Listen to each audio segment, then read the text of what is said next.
So hello everyone, welcome back to the channel. So बच्चों लोग, आपकी काजल मैम स्वागत करती है आप सभी का आपके अपने इस चैनल के ऊपर। सो बच्चों, लास्ट क्लास में हमने मैक्रो इकोनॉमिक्स की यूनिट नंबर 2 स्टार्ट करी, which is money and banking, right. और हमने वहां पर मनी का पूरा इंट्रोडक्शन दिया कि मनी क्या होती है, बार्टर एक्सचेंज के बारे में हमने पढ़ा, उसकी लिमिटेशन हमने पढ़ी, हमने इवोल्यूशन ऑफ मनी पढ़ा और एट द एंड हमने पढ़े मनी के कुछ इंपॉर्टेंट फंक्शंस। सो चलिए बच्चों, आज की क्लास को स्टार्ट करते हैं। तो फटाफट से आपको क्या लेकर आना होता है, अपना रजिस्टर, पेन और बुक भी ले आइए साथ में, और फिर हम स्टार्ट करते हैं अपनी आज की क्लास और देखते हैं कि आज हमें मनी के बारे में क्या पता चलने वाला है। सो बच्चों, लास्ट क्लास में हमने ये पढ़ा कि मनी क्या होती है। हमने कुछ ऐसे बेसिस पढ़े जो किसी भी चीज को मनी की कैटेगरी में डालते हैं। वो क्या बेसिस थे?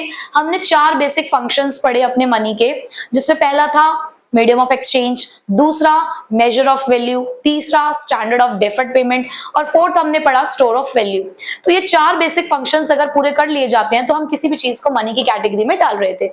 आज हम उसके आगे बढ़ने वाले हैं और हम पढ़ने वाले हैं मनी सप्लाई के बारे में। बच्चे, मनी के बारे में मैंने आपको लास्ट क्लास में पढ़ाया और सप्लाई तुम क्लास 11 पे पढ़ के आए हो, तो बस समझ गए ना मनी सप्लाई क्या होता है। इतना आसान नहीं है और इतनी सी ही बात नहीं है, बट फिर भी मैं यहाँ पर सप्लाई को समझाने के लिए बिल्कुल क्लास 11 के कॉन्सेप्ट पे जाना चाहूंगी। सो बच्चे, वहां जब आप सप्लाई पढ़ रहे थे ना, तो वहां पर आपको सप्लाई के साथ एक और चीज पढ़ाई जाती थी, जहां पर आपसे कहा जाता था कि आपको डिफरेंशिएट करना है किसके बीच में, between the supply and stock. आपको ये जानना होगा कि क्या डिफरेंस है सप्लाई और स्टॉक के बीच में। तो चलो मैं आपको इसको एक एग्जांपल से समझाती हूँ। सपोज करो कि आपकी मम्मी आप लोगों के लिए 100 चॉकलेट्स लेकर आई, 100 चॉकलेट्स, ठीक है। बट मम्मी अब इतनी सीधी तो नहीं है कि पूरी 100 की 100 चॉकलेट्स आपको एक ही दिन में खाने के लिए दे दे। सो मम्मी ने क्या किया, मम्मी 100 चॉकलेट्स लेकर तो आई, बट उन्होंने उसमें से निकाली सिर्फ 10 चॉकलेट्स, और वो 10 चॉकलेट्स उन्होंने अपने रेफ्रिजरेटर में सामने बिल्कुल लगा दी कि बच्चों आओ और आके इन चॉकलेट्स को खा लो। मतलब खुला ऑफर है आप लोगों के लिए कि ये 10 चॉकलेट्स आप खा सकते हैं। बट उन 90 चॉकलेट्स का क्या किया मम्मी ने, उसको छुपा कर अंदर कहीं पर संभाल के रख दिया, क्योंकि वही एक ही दिन में थोड़ी ना 100 चॉकलेट्स खत्म करानी है। सो आपको पता है, यहाँ आपकी मम्मी ने भी स्टॉक और सप्लाई का कॉन्सेप्ट इस्तेमाल किया। जो चॉकलेट्स मम्मी ने रेफ्रिजरेटर में आपके सामने ऑफर कर दी कि आओ और खा लो, वो थी आपके लिए सप्लाई। बट वहीं पर जो 90 चॉकलेट्स मम्मी ने अंदर संभाल के रख दी थी, छुपा कर रख दी थी, वो था उनके लिए स्टॉक।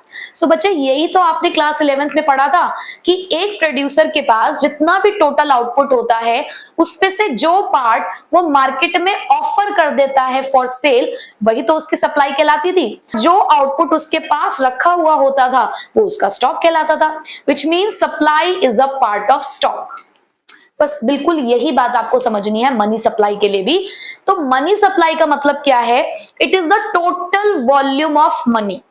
भाई, आपके पास जितना भी पैसा है, बट वो पैसा कहाँ है? Which is held by the public, जो पब्लिक के हाथ में है। अब देखो ना, वेल्थ और मनी तो हमारे पास बहुत सारी फॉर्म में होती है ना, बट आपने जो पैसा यूज करने के लिए निकाल रखा है, भाई देखो, आपकी मम्मी ने 10 चॉकलेट्स रेफ्रिजरेटर में सामने रखी, क्यों रखी?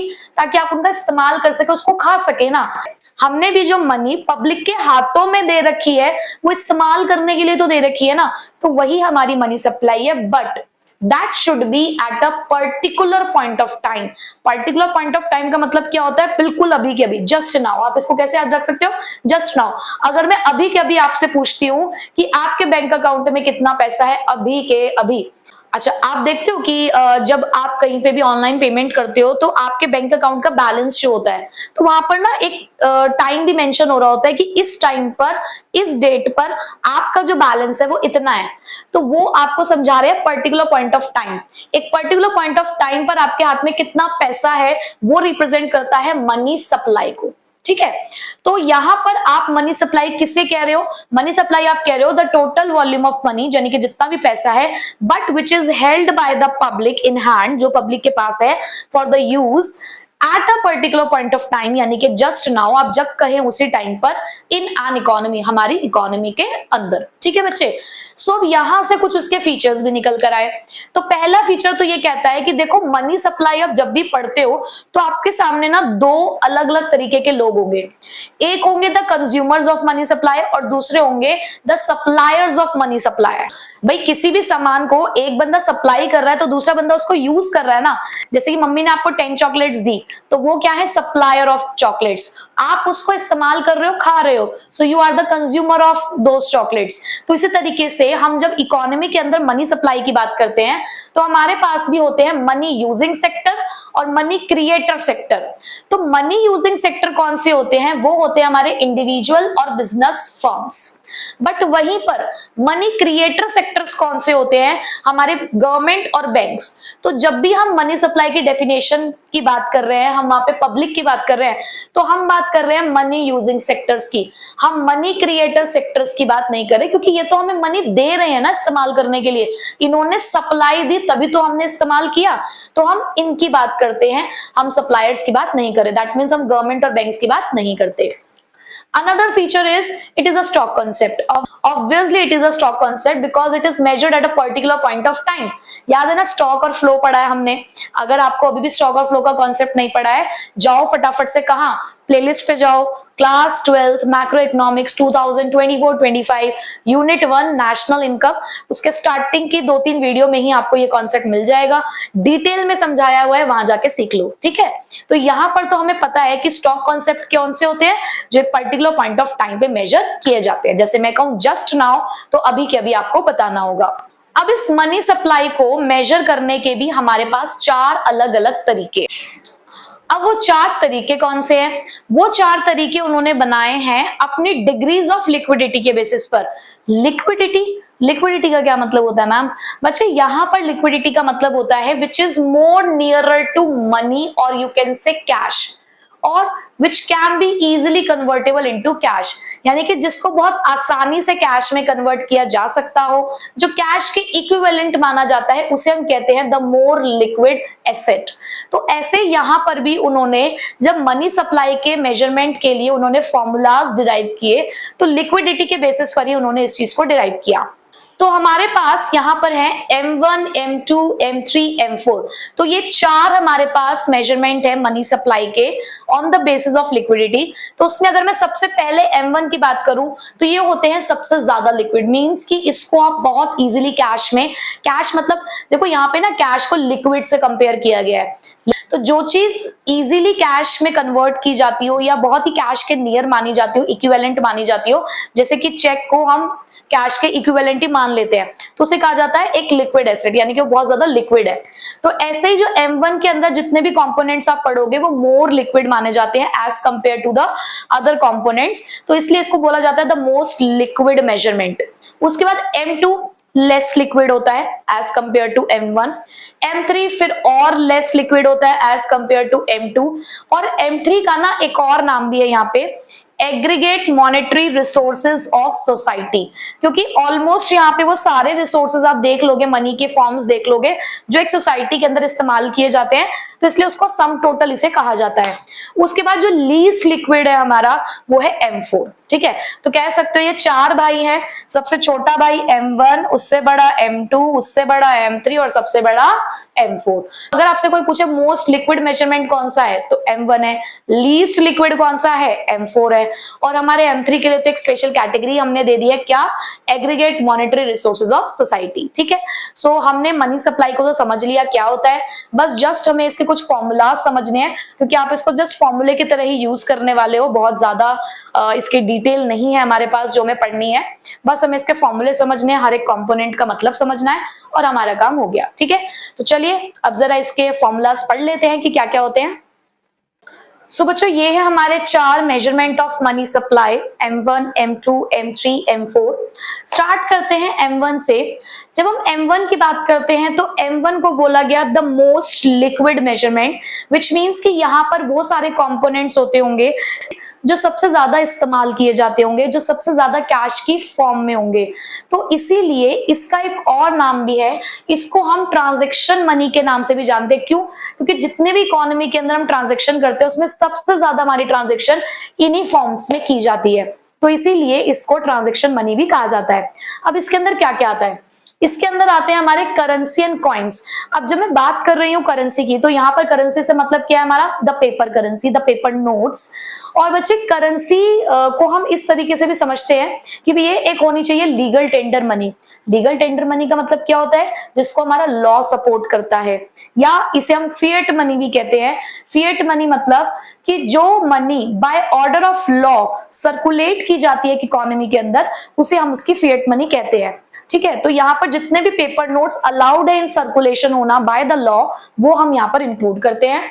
कॉइन्स, जितने भी कॉइन्स आप इस टाइम पे सर्कुलेशन में इस्तेमाल कर रहे हैं, the 1 rupee, 2 rupee, 5 rupees, 10 rupees, 20 rupees, तो ये सारे कॉइन्स जो हमारे इस टाइम पे इस्तेमाल किए जा रहे हैं वो भी यहाँ पर आएंगे। बट ये किसके हाथों में इस टाइम पे? पब्लिक के हाथों में। ठीक। दूसरा, demand deposit with the commercial banks. अब यहीं से आपके माइंड में क्वेश्चन मार्क आ जाना चाहिए कि मैम जब आपने अभी मनी सप्लाई पढ़ाया तो आपने तो हमें ये बोला कि कमर्शियल बैंक्स को तो हम इंक्लूड ही नहीं करेंगे, हम बैंक्स और गवर्नमेंट को तो इंक्लूड ही नहीं करते, तो ये कैसे हुआ? बच्चे, ये पैसा है हमारा, हम अपना कुछ पैसा कमर्शियल बैंक में भी तो जमा करते हैं डिमांड डिपॉजिट्स की फॉर्म में। डिमांड डिपॉजिट्स का मतलब क्या होता है? जिस पैसे को आप इजीली विड्रॉ कर सकते हो बाय चेक या किसी भी अदर फॉर्म्स के थ्रू, यानी कि जब भी आपको जरूरत हो आप उस बैंक से पैसा विड्रॉ कर सकते हो, तो ये हमारा ही पैसा है। और ये डिमांड डिपॉजिट सिर्फ डिमांड डिपॉजिट नहीं, नेट डिमांड डिपॉजिट्स है। अब नेट डिमांड डिपॉजिट्स का मतलब क्या है, जरा इस डायग्राम से समझो। सपोज करो कि दो बैंक है, पीएनबी और एसबीआई। पीएनबी ने 10,000 रुपए एसबीआई के अंदर एज अ डिमांड डिपॉजिट जमा करा, ऐसे ही एसबीआई ने 20,000 रुपए जमा करा। तो ये बैंक भी आपस में कुछ ट्रांजैक्शंस कर रहे हैं, ये इनका खुद का पैसा है। जरूरी नहीं है कमर्शियल बैंक के अंदर सारा पैसा हमारा ही हो, बैंक्स का खुद का पैसा भी होता है और एक दूसरे बैंक्स का भी पैसा होता है। तो जो पैसा बैंक का खुद का है या आपस में एक दूसरे का पैसा, यानी कि वो जो इंटर बैंक ट्रांजैक्शंस करते हैं, उसको हम यहाँ पर एक्सक्लूड करते हैं। मतलब जब भी आप नेट कैलकुलेट कर रहे हो तो नेट कैलकुलेट करते टाइम आप टोटल डिमांड डिपॉजिट्स में से इंटर बैंक डिपॉजिट्स को क्या कर देते हो? माइनस कर देते हो। तो यहाँ पर सिर्फ वही पैसा लिखा जाएगा जो हमारा है, पब्लिक का है। ठीक। फिर अदर डिपॉजिट्स आएंगी with RBI. Ma'am again RBI का नाम लिया आपने, वो तो हमारे बैंकिंग सिस्टम का ही पार्ट है, वो भी उसी से बैंकिंग सिस्टम बना है। सो बच्चे, अब मैं बात करती हूँ कि जब आरबीआई की अदर डिपॉजिट्स की बात हो रही है ना, तो ये भी हमारा पैसा नहीं है। अब ये हमारी गवर्नमेंट का या हमारे बैंकों का पैसा नहीं है, ये पैसा है किसका? फॉरेन गवर्नमेंट्स का, फॉरेन इंस्टीट्यूशंस का, हमारे जितने भी इंटरनेशनल ऑर्गेनाइजेशन है उनका पैसा। क्योंकि आरबीआई में पब्लिक तो पैसा जमा करती नहीं है, कमर्शियल बैंक जमा करते हैं हमारे। तो यहाँ पर इंडियन गवर्नमेंट की डिपॉजिट्स नहीं देखी जा रही है, यहाँ पर इंडियन कमर्शियल बैंक्स की डिपॉजिट्स नहीं देखी जा रही हैं। Foreign banks, foreign government, international organisation, अगर उन लोगों ने आरबीआई के पास पैसा जमा करा रखा है तो वो हम अदर डिपॉजिट्स में काउंट करते हैं। ठीक। तो यहाँ पर हमने 3 लोगों की तरफ से पैसा देखा है, RBI, commercial bank, public. But ये सारा का सारा पैसा किसका है? या तो इंडिविजुअल्स का है या बिजनेस फर्म्स का है। ठीक है, शॉर्ट में हम इसे कैसे याद करते हैं? CC plus OD plus DD, CC plus DD plus OD, इस तरीके से आप इसको याद कर सकते हो। And it is the most liquid one. M2, अब M2 के अंदर M1 के सारे गुण, मतलब करेंसी और कॉइन्स भी हैं, अदर डिपॉजिट्स भी हैं, डिमांड डिपॉजिट्स भी हैं, बट यहाँ पे कुछ सेविंग्स डिपॉजिट्स भी हैं जो हम जमा कराते हैं पोस्ट ऑफिस के सेविंग बैंक में। अब बच्चे, आप लोगों ने सुना होगा कि ये जो डाकघर होते हैं, जो डाकघर होते हैं ना, इनका काम सिर्फ चिट्ठियां पहुंचाना नहीं होता। यहाँ पर आप नॉर्मल कमर्शियल बैंक्स की तरह अपने सेविंग बैंक अकाउंट भी ओपन कर सकते हो। तो ये ज्यादा से ज्यादा एनकरेज करते हैं अपनी कुछ स्कीम्स के थ्रू कि जो जनरल पब्लिक है वो अपने अकाउंट्स यानी कि सेविंग अकाउंट्स पोस्ट ऑफिस में खुलवाए। तो बहुत सारी स्कीम्स ये चलाते हैं, तो उन्हीं स्कीम्स के तहत कुछ सेविंग डिपॉजिट्स इनके पास होंगी, तो वो आप M1 के साथ यहाँ पे लिखोगे और वो बन जाएगा फिर आपका M2। M3, aggregate monetary resources, तो इसके अंदर M1 की सारी चीजें प्लस यहां आ गई है net time deposits. Time deposits का मतलब क्या है? ऐसे डिपॉजिट जिनके साथ समय जुड़ा है। अब ऐसा कौन से डिपॉजिट्स के साथ जुड़ा होता है?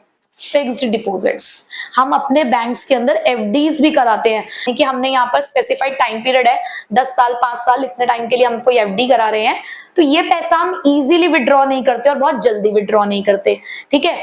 तो इसीलिए M3 जो होता है वो हमारा फिर और लेस लिक्विड हो जाता है एज कंपेयर टू M2 और M1 से, ठीक है। तो यहाँ पर आती है फिक्स डिपॉजिट विद बैंक्स। यहाँ मैं बैंक्स की जब बात कर रही हूँ तो ये मेरे कमर्शियल बैंक्स है, ठीक है। तो M1 की सारी चीजें प्लस कमर्शियल बैंक के अंदर अगर कोई भी एफडीज है तो वो भी यहाँ पर आ जाती है, बट ये भी कौन सी होनी चाहिए, नेट वाली। मींस कि अगर कोई भी इंटर बैंक डिपॉजिट्स है तो वो यहाँ पर इंक्लूड नहीं की जाएंगी। फिर आता है हमारा M4, द लीस्ट लिक्विड। अब यहाँ पर M3 है जो कि ऑलरेडी लेस लिक्विड है, वो आपने इंक्लूड किया, और M3 को इंक्लूड करने का मतलब है आपने उसके अंदर M1 भी इंक्लूड कर रखा है, प्लस टोटल डिपॉजिट्स। अब यहां बात हो रही है टोटल डिपॉजिट्स की, मींस चाहे वो सेविंग डिपॉजिट्स हो, चाहे डिमांड डिपॉजिट्स हो, चाहे आपकी फिक्स डिपॉजिट्स हो, और ये किसके साथ है आपकी, पोस्ट ऑफिस सेविंग बैंक्स। अब यहां बात आ रही है टोटल डिपॉजिट्स की, और ये टोटल डिपॉजिट आपने किसके साथ कर रखी है, पोस्ट ऑफिस सेविंग बैंक्स के साथ। देखो यहां आपने M1 में डिमांड डिपॉजिट ले ली, फिर आपने टाइम डिपॉजिट्स भी ले ली, तो M3 के अंदर कमर्शियल बैंक्स के डिमांड डिपॉजिट्स भी हैं और एफडीज भी हैं। बची थी हमारे पोस्ट ऑफिस की डिपॉजिट्स, वो आपने और ऐड कर दी यहाँ पर। तो ये हो गया ना फिर लेस लिक्विड, क्योंकि ये इजीली विड्रॉ आप नहीं कर सकते हो इस पैसे को, या इजीली आप कैश में कन्वर्ट नहीं कर सकते हो, बट एक्सक्लूडिंग एनएससी। अब एनएससी क्या होता है, एनएससी की फुल फॉर्म है नेशनल सेविंग सर्टिफिकेट। ये पोस्ट ऑफिस की एक स्कीम होती है जिसके अंदर हम ज्यादा से ज्यादा बेनिफिट्स प्रोवाइड कराते हैं, कुछ स्पेशल बेनिफिट्स अपनी जनरल पब्लिक को जिन्होंने भी ये स्कीम खरीदी होगी, ठीक है। तो एक सर्टिफिकेट की फॉर्म में उन्हें वो चीज दे दी जाती है।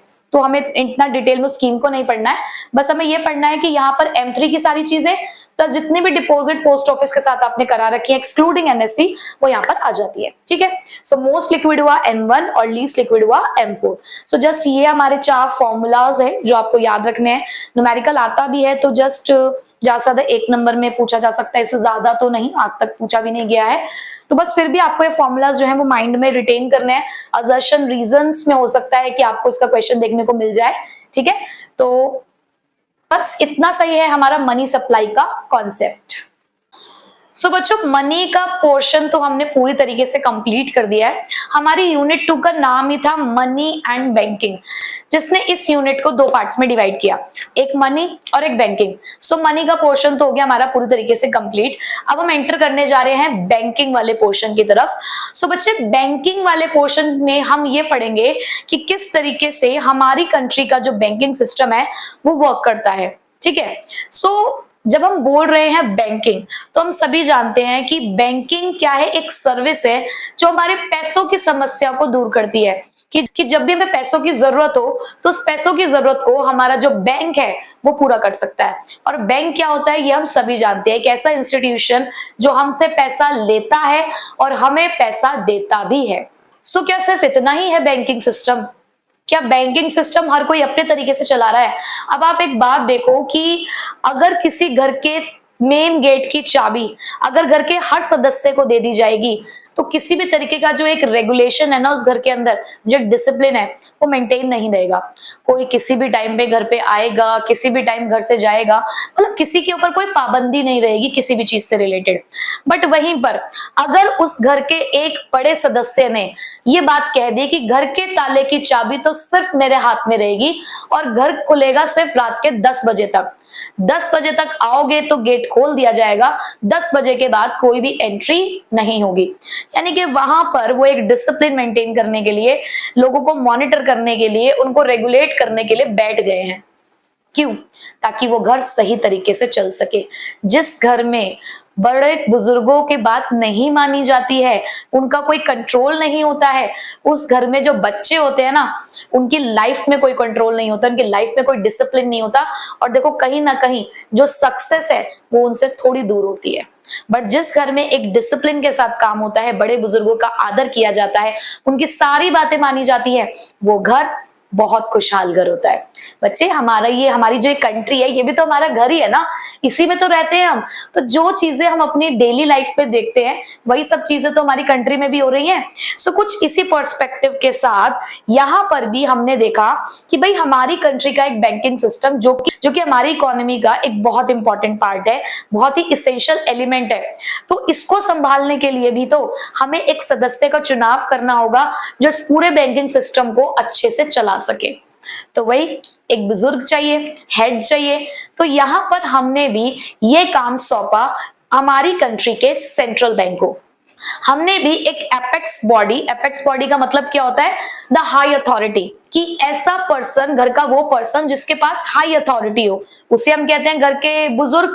इसी तरीके से जब कंट्री की बात हो रही है तो कंट्री में भी हमने एक एपेक्स बॉडी क्रिएट करी, एक ऐसा इंस्टीट्यूशन क्रिएट किया जिसको हमने हाई अथॉरिटी दी कि जी आपके हाथ में सारी पावर है, अब आप संभालेंगे हमारी कंट्री का बैंकिंग सिस्टम। तो उसी को हमने क्या बोला, सेंट्रल बैंक। हर एक कंट्री का अपना अपना सेंट्रल बैंक होता है। तो इसी तरीके से हमारी कंट्री का भी एक सेंट्रल बैंक है और आप सभी जानते हो उसको, कौन है वो, रिजर्व बैंक ऑफ इंडिया। तो ये जो आरबीआई है, इसी आरबीआई के हाथ में वो सारी पावर है जिसकी हेल्प से ये हमारी इकोनॉमी के अंदर जो यहाँ पर फाइनेंशियल डिसिप्लिन है उसे मेंटेन किया जाता है। अरे देखो ना, हर नोट पे आरबीआई लिखा होता है रे, ये पैसा देता है हमको। अगर ये हमको पैसा नहीं देगा तो हम कैसे काम करेगा, सोचो ना कुछ। तो भैया इनकी बात को मानना है ना, क्योंकि इनकी बात को नहीं माना ना तो ये जो तुम मौज मस्ती मजे करते हो ना, ये कर नहीं पाओगे, क्योंकि बिना पैसों के थोड़ी ना कुछ भी होता है ना। सो बच्चे, हर कंट्री का जो बैंकिंग सिस्टम है वो कौन चला रहा है, सेंट्रल बैंक, और वो एक ही होता है ना। और हमारी कंट्री के सेंट्रल बैंक का नाम क्या है, बैंक ऑफ इंडिया। दूसरी कंट्री वाले से हमें क्या करना है, हमें अपने वाले का नाम याद रखना है, ठीक है। अब ये जो सेंट्रल बैंक है ये अपनी इस पूरी फैमिली को मेंटेन करते हैं, और इन फैमिली के अंदर चाहे पब्लिक सेक्टर बैंक हो चाहे प्राइवेट सेक्टर बैंक हो, ये सारे ही बैंक इसके अंडर काम करते हैं। मतलब मान लो कि ये पिताजी हैं तो ये उनके बालक है, ये सारे उनके बच्चे हैं, और उनके बच्चों को यहाँ पर हमने क्या बोला है, कमर्शियल बैंक्स। सो पिताजी कौन है, आरबीआई। आरबीआई के अंडर जो उनके बच्चे हैं उनका नाम क्या है, कमर्शियल बैंक। अब चाहे वो प्राइवेट सेक्टर के हो चाहे वो पब्लिक सेक्टर के हो, ठीक है जी, ओके।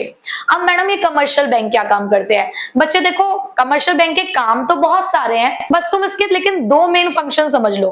भाई किसी को भी अगर आप कमर्शियल बैंक कहते हैं तो वो दो मेन काम करता है, क्या, वो हमसे हमारी डिपॉजिट एक्सेप्ट करता है, और हमें अगर कभी पैसों की जरूरत हो तो वो हमें फंड भी लेंड कर देता है, यानी कि पैसे उधार भी दे देता है। सो हम जुड़े हैं कमर्शियल बैंक से, ठीक। बट ये जो हमारे हेड है ना इन सभी बैंक्स, यानी कि एक बैंक्स की एक फैमिली है, और उस फैमिली के जो हेड है आरबीआई, ये हमसे डायरेक्ट बात नहीं करते हैं, इनके साथ हमारा कोई जो लिंक है वो नहीं है। ये किसके साथ बात करते हैं, ये अपने बच्चों से ही बात करते हैं। तो ये गवर्नमेंट से बात करते हैं, ये कमर्शियल बैंक से बात करते हैं, ये उनके लिए काम करते हैं। मतलब इनकी डिपॉजिट एक्सेप्ट करना, इनको पैसा उधार देना, वो काम हमारा आरबीआई करता है, ठीक है। सो एक बात हमें ये समझ में आई कि किसी भी कंट्री के अंदर एक सेंट्रल बैंक होता है जो उसके बैंकिंग सिस्टम को रेगुलेट करता है, और हमारी कंट्री का जो सेंट्रल बैंक है उसका नाम क्या है, आरबीआई है। अच्छा, और अब इस आरबीआई के अंडर कौन काम करते हैं, कमर्शियल बैंक्स। बहुत सारे कमर्शियल बैंक्स काम करते हैं, चाहे वो पब्लिक सेक्टर के हो चाहे वो प्राइवेट सेक्टर के बैंक्स हो, ठीक है। अब कमर्शियल बैंक क्या काम करता है, कमर्शियल बैंक लिंक करता है पब्लिक के साथ, और वो पब्लिक को क्या करता है, फंड्स लेंड करता है या फिर डिपॉजिट एक्सेप्ट करता है, ठीक है जी, ये बात भी समझ में आ गई। तो आरबीआई क्या करता है, आरबीआई पूरे बैंकिंग सिस्टम को रेगुलेट करता है, और गवर्नमेंट और कमर्शियल बैंक्स को जो काम एक कमर्शियल बैंक पब्लिक के लिए करता है वही काम एक आरबीआई अपने गवर्नमेंट और कमर्शियल बैंक्स के लिए करता है। क्लियर हो गई यहां तक बात, ठीक है। सो अब मैं आपको बताने जा रही हूं कुछ basic differences between central bank और कमर्शियल बैंक्स। सो बच्चों अब देख लेते हैं the difference between central bank and commercial bank. So अगर हम मीनिंग की बात करें तो बेसिकली हमारा जो सेंट्रल बैंक है वो क्या क्या करता है, तो सेंट्रल बैंक पहली बात तो एक एपेक्स बॉडी है। एपेक्स बॉडी से हम अब समझ ही चुके हैं कि इसका क्या मतलब है, कि एक ऐसा इंस्टीट्यूशन है जो हाईएस्ट अथॉरिटी पे है। मींस जितने भी बैंक्स हैं उन सभी बैंक्स में से सबसे ज्यादा जो अथॉरिटी है वो इसी के पास है, ठीक है।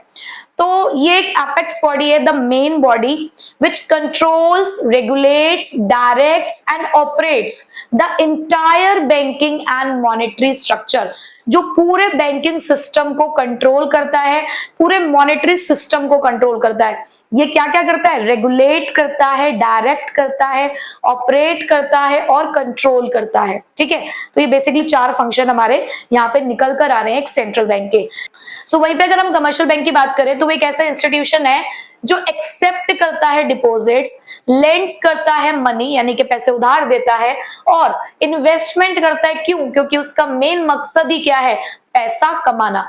मतलब कि यहां हम देख रहे हैं कि सेंट्रल बैंक तो सिर्फ हमारे बैंकिंग सिस्टम को मेंटेन करने का काम कर रहा है, वहीं पे कमर्शियल बैंक जो भी काम कर रहा है वो सिर्फ पैसे कमाने के लिए करता है। ठीक है, स्टेटस, अब दोनों को क्या स्टेटस दिया गया है भाई? ये तो एपेक्स इंस्टीट्यूशन है और ये जस्ट एक पार्ट है हमारे पूरे बैंकिंग स्ट्रक्चर का, जहां पर सेंट्रल बैंक पूरे बैंकिंग स्ट्रक्चर को बना रहा है, संभाल रहा है, वहीं पर उस बैंकिंग स्ट्रक्चर का सिर्फ एक पार्ट है कमर्शियल बैंक। ठीक है, थर्ड इज ऑनरशिप।